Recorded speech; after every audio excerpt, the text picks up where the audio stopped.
I walk in and the orchestra's there. Yep. And I'm like, what's the orchestra doing here? I think it was Chris, but one of you said to me at some point, this business ain't your daddy. That was Jackson. That was Jackson. True, not everyone has a plane, bro. That's a Broadway flex that most of us do not have.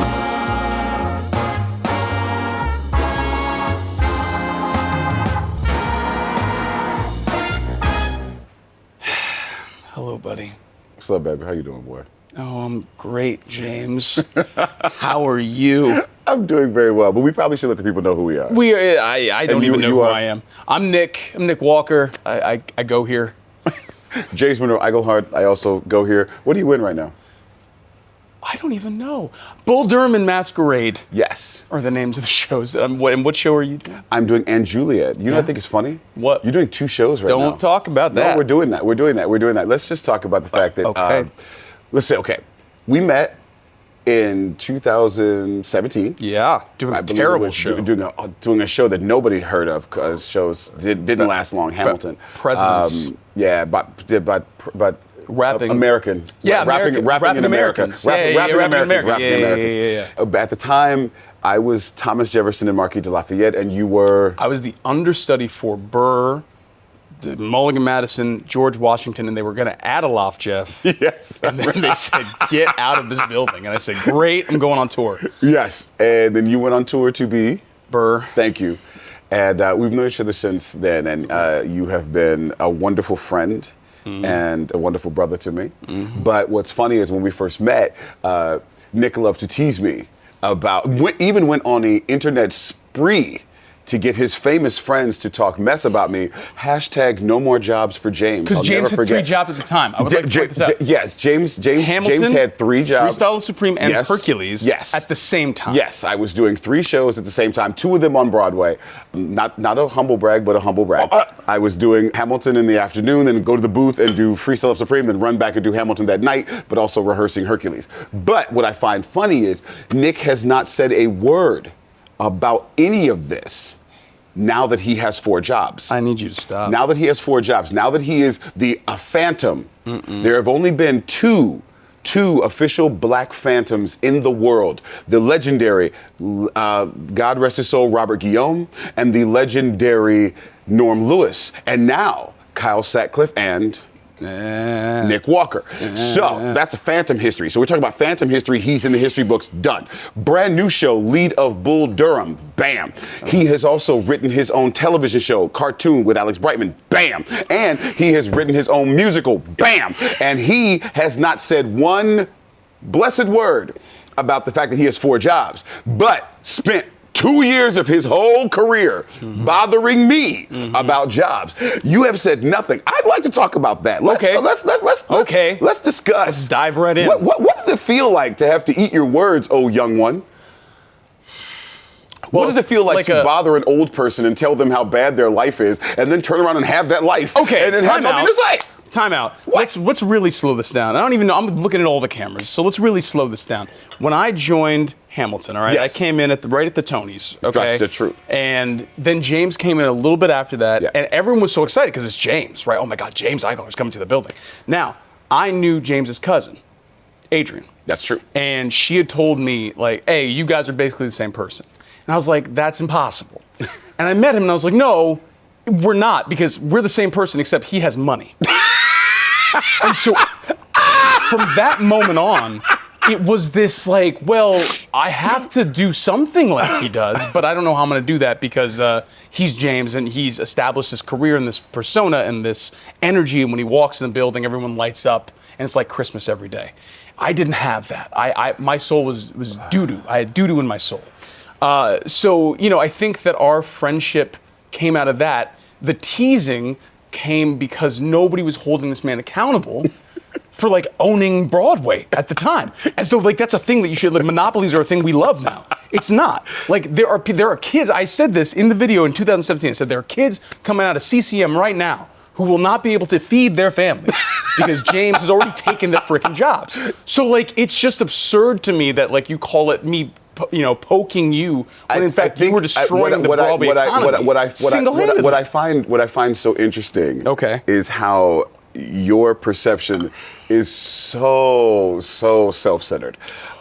Nick Walker is a fantastic personality. Whenever he walks into a room, it lights up. He's extremely talented. Anybody who's worked with him knows this is true. The difference at the time was your confidence was in your shoelaces. Oh my God. And it wasn't where it is now, which is well deep in your now buff chest, because you were mad skinny when we met. So the fact that you can actually talk with this vibrato is really fun, because this man is talking about how when he walked into a room, nobody noticed me and nobody get it. That's because you just started. Okay. When I just started on Broadway, I too walked into a room with certain legends and was like, wow, how do you get there? Mm-hmm. And here we are. So my question is, can you even look back and be self-aware of the fact that you did have everything that you needed to be where you are now? Because right now in 2025, there are kids at CCM that are really worried about their economy, because I was just on Broadway. You are doing Broadway, television, also writing behind the scenes of television,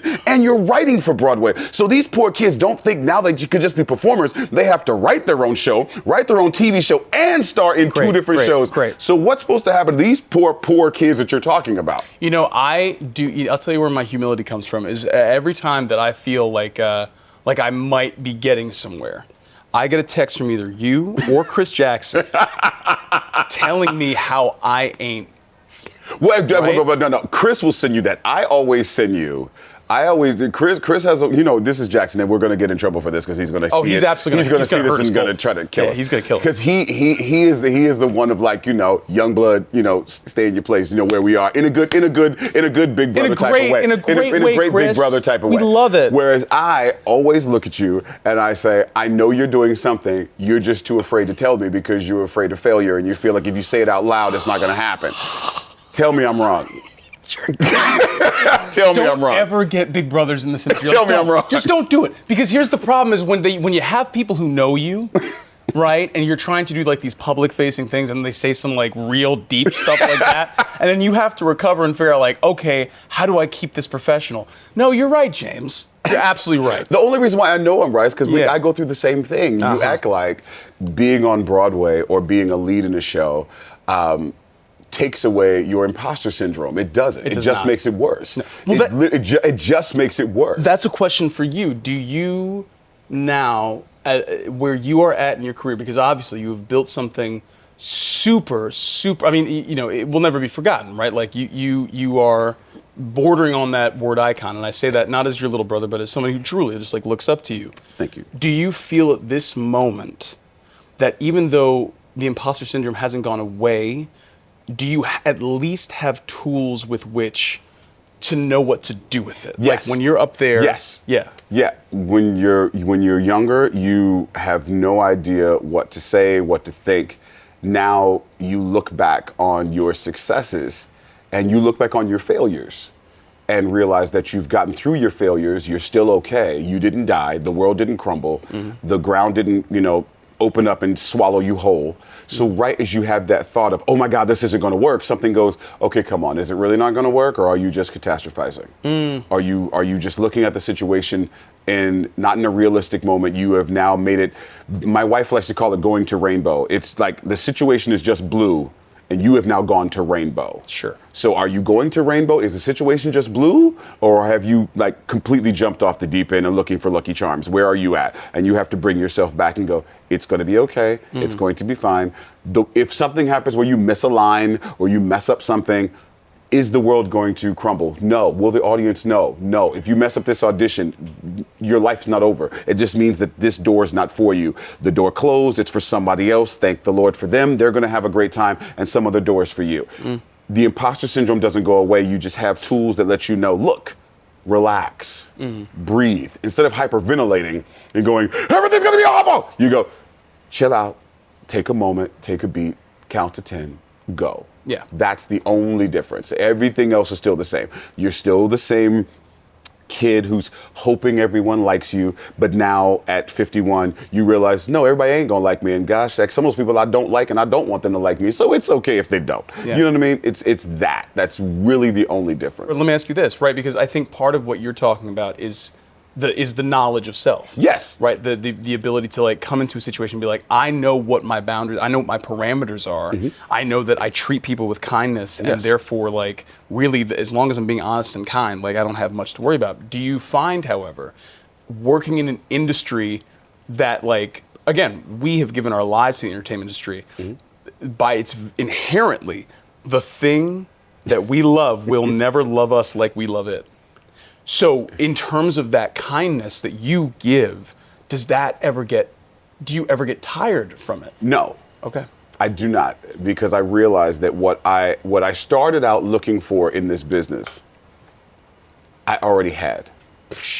And what I mean by that is it's the classic Hollywood story that everybody writes about and will be written generations after you and I are dead and gone. Everything you need, Dorothy, is already inside you. Your courage, your heart, your brain, it's all there. Once you realize this business is not going to make you feel better, oh wow, if I'm a lead in the show, everything will be okay. If I get that album, everything will be okay. If I win that Tony, everything will be okay. No, you're still you. It's just a situation at a day. It's a Sunday in June, and on that day they called your name. You walk on stage, you grab the statue, they're taking pictures, you give it a speech, and then on the next day, you have to go back to work. And you're like, wow, it felt so good that night. How come nothing's changed? Well, because you haven't changed. The industry is the industry. It is what it is. It's going to be. There is a generation of people that will change it to make it better, but it will always be what it is. Yeah. And then you have to look at yourself and go, okay, when I look in the mirror, yeah, I am good.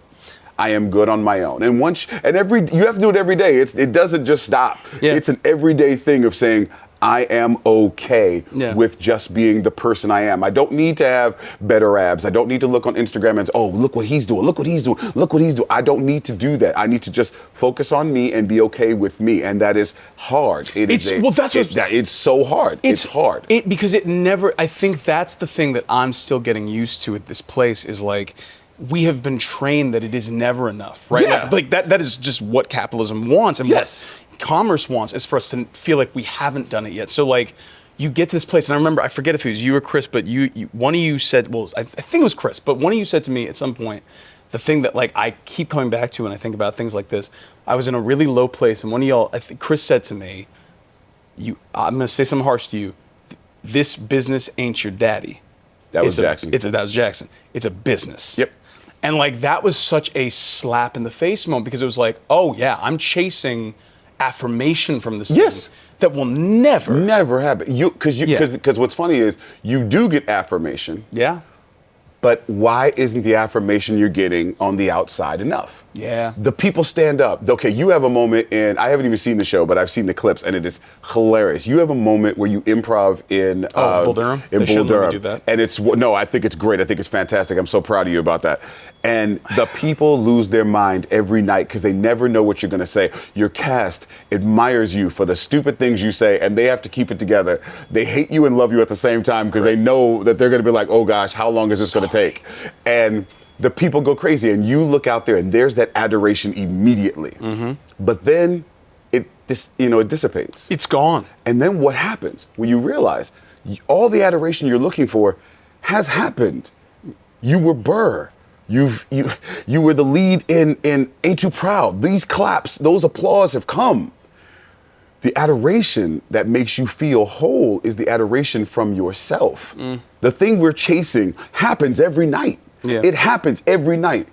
And we keep feeling like something's wrong. And that's because we are not telling ourselves. We're not giving ourselves a standing ovation. We're waiting for the standing ovation. And the standing ovation can only last as long as we're in that particular situation at that moment with that light on. When the light goes off, we grab our bag, we put our hat on, we get in the car. And the applause are gone. You have to give yourself applause, or you're going to keep chasing that dragon. Like, there's different forms of drugs. Some people go out and do actual drugs. Some people do gummies. Some of us, we just want people to like us. So we get on stage, we write something, we write a poem, we do a dance, we do something out. Please like me. We do a movie. Oh, if I do a Marvel movie, everything's gonna be fine. No, it's not. I have a friend who's in a Marvel movie. Won't say who it is, but that was a humble brag. I have a friend who's in Marvel movies, and he also was just like, where's the rest of it coming from? It's got to come from you. Yeah. And that is, if there's one journey that will last us forever, that's the one. And that's the most important one. To just tell yourself, we're okay. Talk to me about and Juliet. I remember this was a role that you were circling for a long time, Yeah. and was circling you for a long time. Yeah. So what has that been like to finally kind of like be doing this thing? Like, because I mean, you know, it just felt like, oh yeah, this is an inevitability. The fun thing was, okay, so during Hamilton, and I believe it was like 2018 maybe, Bill Sherman, who's a part of Freestyle Love Supreme, and musical arranger for In the Heights, and also the musical director for Sesame Street. I'm shouting you out, Bill. That's my boy. We've known each other for 50,000 years, you know, back when we were broken, just like improvising in colleges. He calls me up, as he always does, late at night. He's like, hey man, I need you to do something for me. We're doing a demo for Max Martin. And I said, who's Max Martin? He's like, dude, trust me, you know him. He's written your childhood. Don't worry about it. And so he brings me and like Crystal Monet Hall, Derek Baskin, and like a Natalie, a couple other people to basically learn music for a week to sing for Max, and it's just Max Martin. It's Max and his family and his people, and this band that he's put together, like the musical director for like Taylor Swift, the guitarist from Snarky Puppy, just crazy. So we sing basically the songs for Max, so Max can hear that the songs sound like his songs. Max was worried that if it went to Broadway, he didn't want it to be Broadwayized. He wanted to sound like his music. So we sing it. We're done.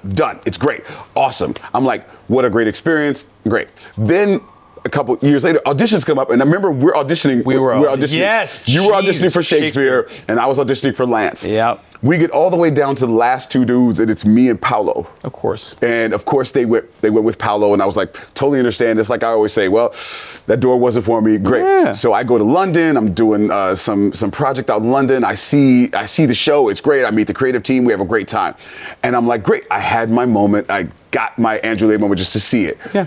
All of a sudden, after a Louis Armstrong, I get this call. You know, do you want to do the show? And my wife starts laughing because she knows why I want to do the show. I have been a boy band fan for too many years. And I don't mean the boy bands everybody knows. I mean the original boy band. Yeah. And yes, I'm going to give y'all some history here. The original boy band that was like labeled boy band first. Get your textbooks out. New Edition. New Edition. The New Edition. For those of you who don't know, Google them. They're going on tour this year. Yes, I'm giving them a plug. Them, Boyz II Men, and Tony Braxton. That's a whole different thing. But New Edition. A guy named Maurice Starr created New Edition, and then he realized, oh, I can make more money. Yes, I said it. A guy said, I can make more money if I make a white version, and he did. He made New Kids on the Block, and New Kids on the Block became the skeleton for all the boy bands of the world today. Both from Boston as well. Both from Boston, but it started with New Edition. When I was a kid, I wanted to be a New Edition. So here we are, a chance to be in a boy band. Maybe even for just 2 minutes, I was like, yes, I will do this thing. And I couldn't wait to jump in, and it's been so much fun to be a part of this show, sing these songs, and be around this cast, because for the second time in my career, I am the elder statesman in the building. And I'm surrounded by all of these incredible young performers who are hungry, who are amazing, who are the most talented folks I have been around. I mean, this cast is like what the new generation of Broadway is going to be. Wow. Our leading lady, Gianna Harris, is 20 years old. 20, singing her face off like that. The eldest person in our ensemble is 36. So just imagine, I mean, like the 20 years between me and the group. Watching them perform, I go, wow, I remember when my knees could do that.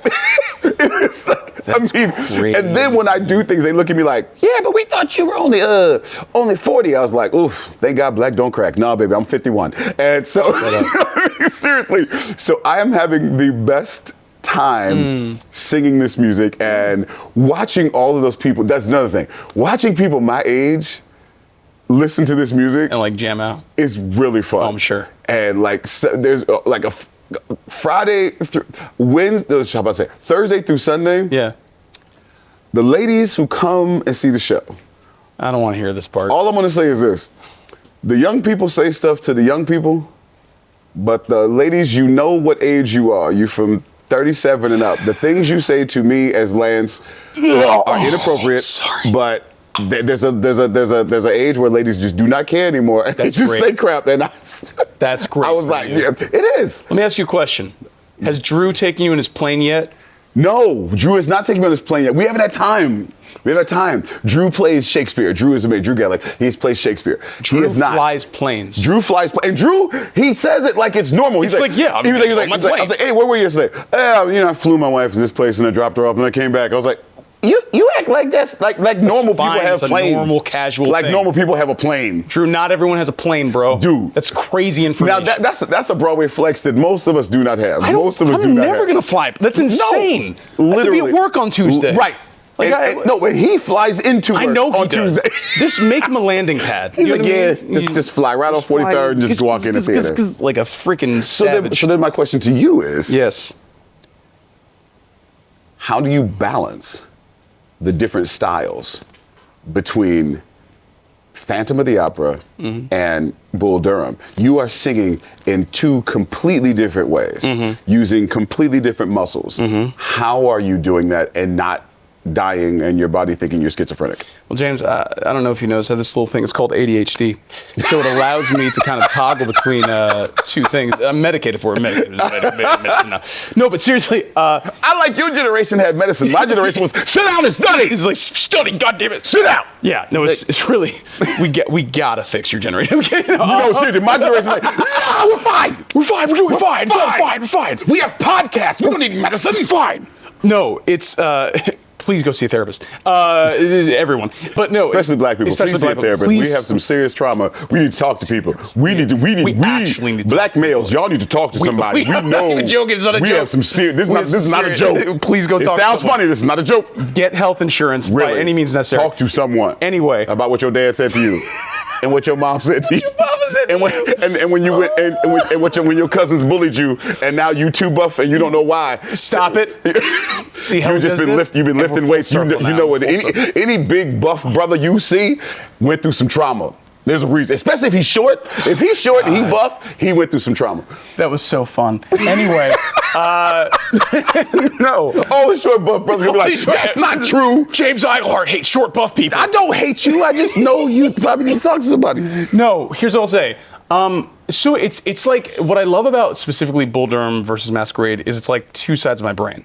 Masquerade is like, and you know me, I couldn't tell you one musical from another, but I can tell you every horror movie that's ever been made. I can tell you every Tarantino film that's ever been made. So you're telling me that I get to be in a 6th floor haunted house, singing beautiful music, but also like going straight up to people for an inch from their face and terrorizing them. And he does. For 2 hours. I was one of those people. Oh, if you come to my I will scare the crap out of you. In the best way. In the best way. That's the whole point. That's what I like. So Masquerade very much satisfies that part. Bull Durham, I think, is fun because it's like it is these. And speaking real, I think when we were coming up, both of us are massive nerds, massive Disney nerds, massive all these nerds. So Han Solo, Indiana Jones, all these roles that Harrison Ford played. That like we looked at and looked up to, but we're also like, oh, we'll never get to do that. Yeah. So I basically had this role that I've said before is like the Han Solo of baseball. Like he's the lovable scoundrel, and to be able to do that, to be able, like it was hard. It was hard doing both. Like when I was in rehearsals for that during the day doing Phantom at night, like I was about to keel over. Yeah. But like it was worth it, and so I think the way that, at least physically, I did it was just to find a way to be as disciplined as possible. So it was like basically no social life. That's what you give up. But like making sure like I'm seeing Sarah, seeing my wife, like but like and like being and like curiosity is the biggest thing. Like making sure that I know what's going on in her life and know what she's doing right, so that I'm not just like an entity in our house. And that she feels supported, right? Like she feels like she has a partner in this moment. But at this moment, very much was a moment of like. I'm glad you said that. Let's give a shout out to our wives. Let's give a shout out to Sarah. Give a shout out to Dawn. Because being married put up to with so much. I'm so sorry. Being married to performers is not the easiest thing in the world. And being married to us as performers is definitely not the easiest thing in the world. You've heard us say we have ADHD. You've heard us say we have personality syndromes where we think we're not as good. And there's these women who go, yes, you are. And the fact that they have to say that so much in our lives, they're like, you're fine, you're great, you're wonderful, you're awesome. And I will say, to Sarah's credit, I think the thing that I'm so, and I know Dawn is the same way, Sarah's thing is like, at a certain point, she's like, this is not my job to tell you this. Yes. Like, Dawn said the same thing to me. She was like, I can tell you as much as I can tell you as many times as I want to, but if you don't believe it, what's the point? And it's more labor on her. Right. So you, as we said, some African-American men, we need to get a therapist, talk to someone.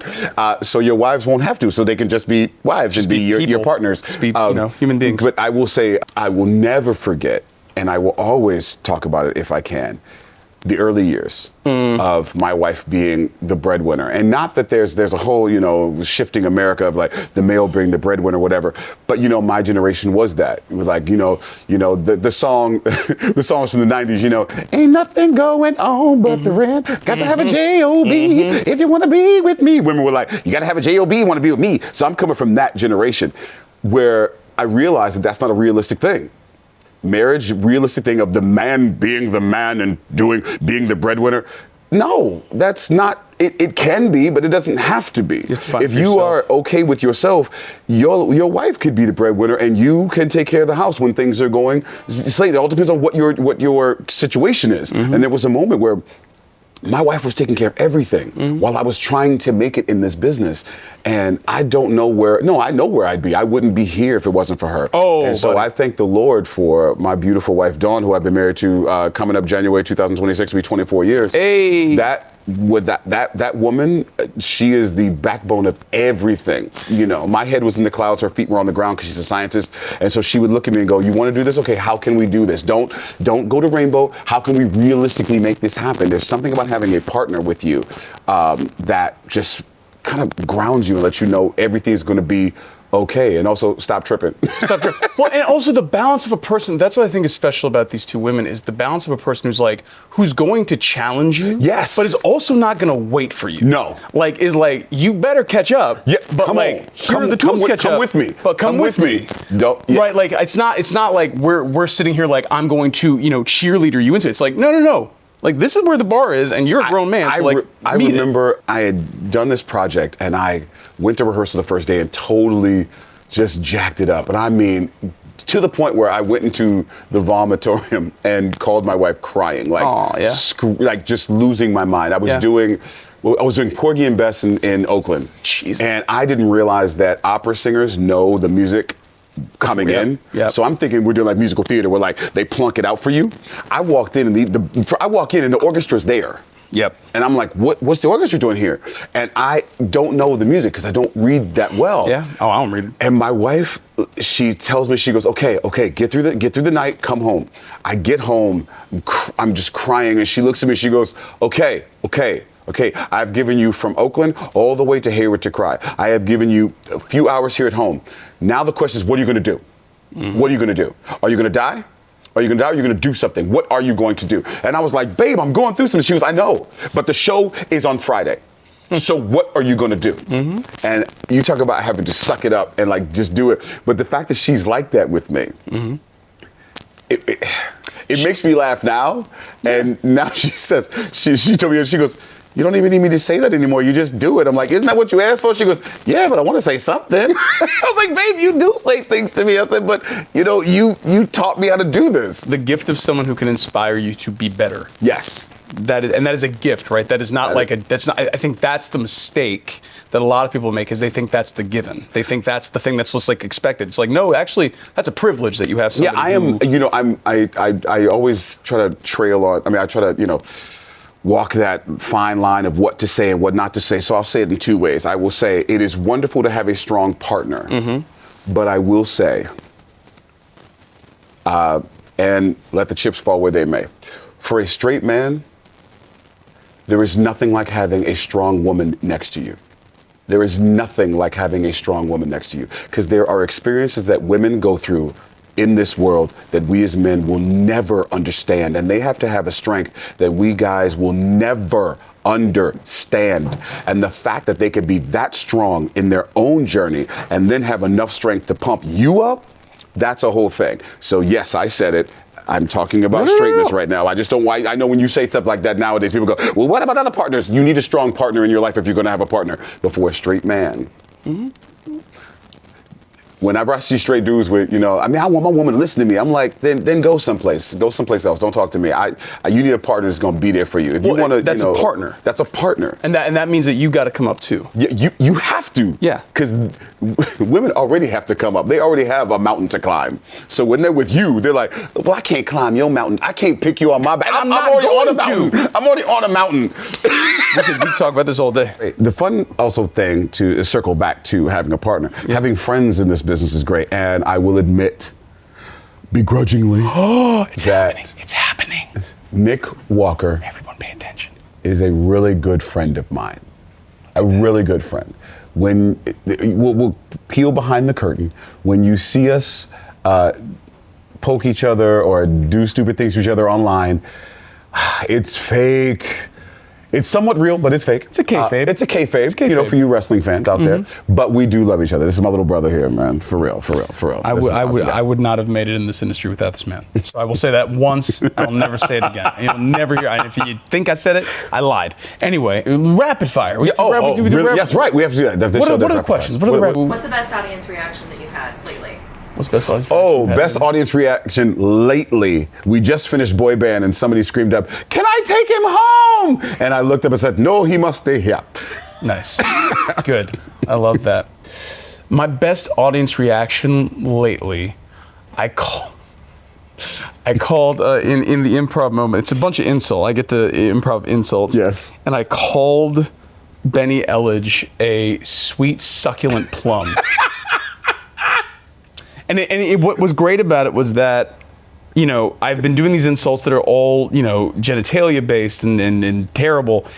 And just to call him something that was just so non sequitur, but also an inside joke, because if you've ever seen the Will Ferrell outtake from Eastbound and Down, yes, talking about my plums, that's exactly what it was. And I knew he'd know it. And he lost it. He was gone, and because he was gone, the audience was gone. So that's one of my favorite moments when the cast loses it and the audience loses it with you. There's nothing more. There's nothing better than that. That's my favorite thing. Dream show to do together. Honestly, I don't think it's been written yet. I know. I don't think it's been written yet. I think we have to put it together. Well, we can't. All I'll say is there is one that we are putting together. That's true. There's something that we are in working on. But I also think there is a show of just you and I. Oh God. On stage, just being us. Would people buy tickets for that? Yes, with music. I think so. You and I just being. Yeah. I mean, yeah, I'd be terrified. That's what make it fun. That was all we need is one night. We'll be shut down, then we just need one. 54 below. Well done. Let's go. I'll call him tomorrow. Let's go. We're gonna get shut down. I'm pretty sure Jenny will say yes. Oh, absolutely. Classic musical or contemporary musical? Okay. I'm gonna say something crazy. Go ahead. I'm gonna say something crazy. Go ahead. My favorite musicals were all written before 1990. My favorite, because I'm Sweeney Todd, I'm Assassins. Yeah, all my favorite musicals were written before 1990 as well. And I have too many. I mean, I like the old white ones, but I also like the newer ones. I'm not gonna lie. They're all white. Music Man's one of my favorite. Yeah. But I love Sweeney Todd. Yep. Is one of my favorites, and there is something about Little Shop of Horrors that is just brilliant. Because when I was a kid, I saw the movie first. Yeah, me too. So I assumed it had a Hollywood ending. Yeah. And when you realize that it doesn't. Nope. That's you go, oh my gosh, that is brilliant. So yeah. It's also, and this is something that I do want to say, because I hope this changes. Back in the day, people were taking plays and then finding where music naturally came in, right? Yeah. And now we write to the song. And I think that is one of the greatest mistakes of all time. Because you actually can challenge an audience to sit and listen to a good script. Yes. They actually will do it. You actually can have full acting beats in it. It doesn't all have to be about, that person's sang down. That's when my brain shuts off. And I'm not saying all contemporary musical theater does this. I rarely go to a musical to hear people sing well. I will say this: story. singing down has become a thing, and the song should forward the story. Yes. If that person case in point. Yeah. I Am Telling You changed musical theater. Yeah. Once Jennifer Holliday sang down, it became a thing for especially black folks. Yeah. We had to do this thing. Yeah. But if you listen to the song in its entirety, it forwards the story. There's a whole bridge section where she's talking to Curtis. It's a scene. Yeah. It is not just somebody riffing for no reason. As long as your song forwards the story, you can have somebody sing their face off, but the song must have a function for the story in order for that to pay off. And you also, like, it can be quite, like, I will never, I saw, because Paul, we both know Paul Nolan, Yes. asshole, terrible person. Horrible. Terrible person. But I saw him when he was doing Jesus in Superstar, originally it was Brent Carver as Pontius Pilate. And he sang Pilot's Dream. That is one of the quietest, folksiest rock songs. Yeah. And this man brought you to another place. The audience went, because all of a sudden it wasn't about like, oh, this person's like hitting these notes. It's just like, no, are you telling me a story? Are you telling me you're hurt? One of my favorite moments, and this is a show I was in, listening to Adam Jacobs sing Proud of Your Boy. Oh, yeah, well. Every night there wasn't a dry eye in the house because it literally was about someone who needed something. And if your song forwards the story, this whole song catapults that character to do everything they're going to do until they realize, oh, I don't have to satisfy my mom. I have to be just a good person. That's what it is. I love that. And it's supposed to be rapid fire, but wrong subject to put the two of us on. I know, it's different. What feels better, nailing a note or landing a joke? Landing a joke. Pre-show, are you dressing room hang or quiet zen zone? I feel like you're a hang. Are you a hang? No. I go. It all depends on what I'm doing in the show, but in this character and also in Jeannie and most of my characters, I go around and spread a little joy, spread a little silliness around the room, and then come back to my room and get myself together. I'm absolutely quiet moment. That is true. But it's a specific quiet moment. It's in my dressing room. Marissa knows this. It's oil diffuser. I usually have The Dark Knight playing on my TV. Don't ask me why. It's my comfort film. That says a lot about me. It Go sure to does. Therapy. Anyway, I'm playing Looney Tunes and you're playing The Dark Knight. The Dark Knight. It's a great film. But yeah, I'm absolutely. I need like a moment to just like. Which is great because when he does a show with me, he hates it. Oh, I never get it. As he's zinning, I'm like, Nick, what you doing? Nick, what you doing? Nick, what you doing? Nick, what you doing? We're doing a show today. Hey, Spamalot was literally him and Chris Fitzgerald just knocking on my freaking door all the time.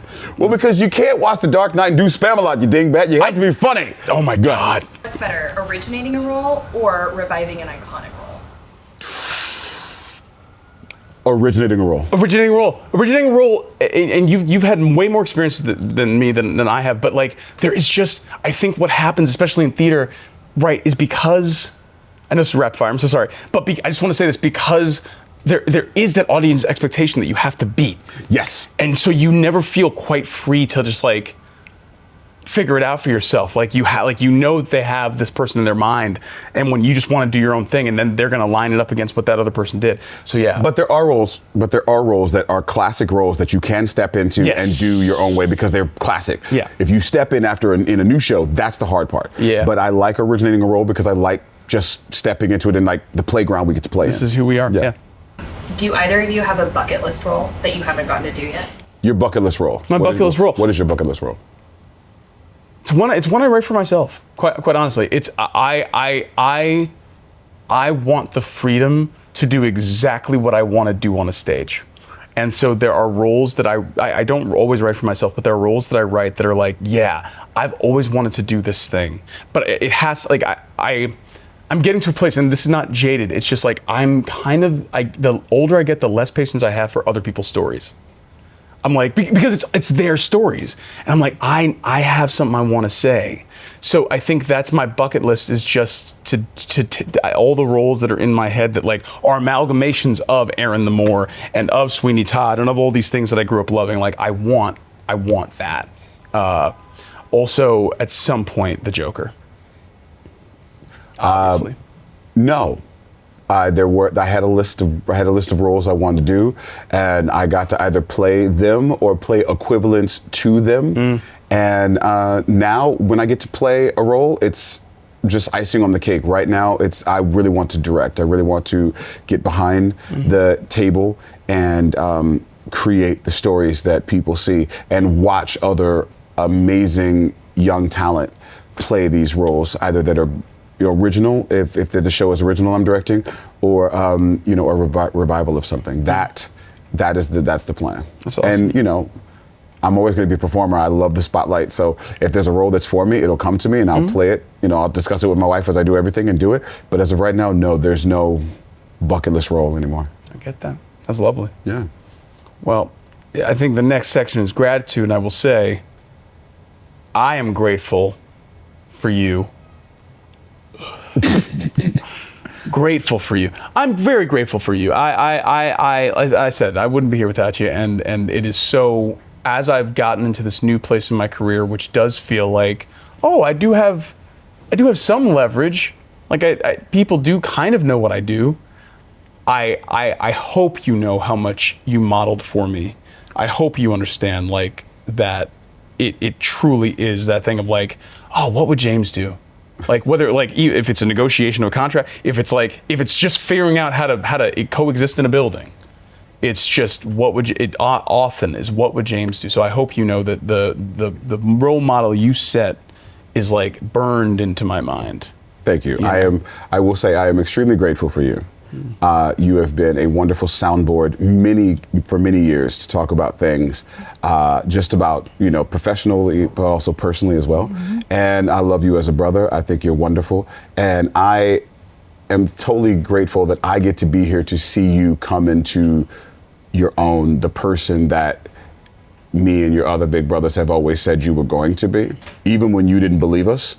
And to watch you do it now is really fun, because the great thing is we get to watch you be wonderful, but we also get to do the big brother thing of teasing you and saying, I told you so. And there's nothing you can do to stop us because it's happening. So all you can do is be great. And we can say we were there and there's nothing you can't do nothing about it. Great. And that's so much fun, because the great thing is, I said this before, the more greatness you do, the more stupid we will become. And when you go up on that stage and win whatever Oscar for some ridiculously stupidly edited movie that you're trying to be your Tarantino Jr. self we can laugh at and go, we knew this was going to happen. And then we can go, no matter what you do, it's not Tarantino. Great. I think that's a great place to stop. I think I've really gotten everything that I need from this conversation. Hey, you can go see James. He's at and Juliet, with Drew in his plane. Or you can go put on a mask, put on an amazingly beautiful suit or dress, and get scared by him while also listening to him sing beautiful music in Masquerade. It is really pretty. It is really pretty. Andrew Lloyd Webber, your guy knows his stuff. One last question. We're going to end on this. What is your problem with cereal, morning cereal? Cut right here.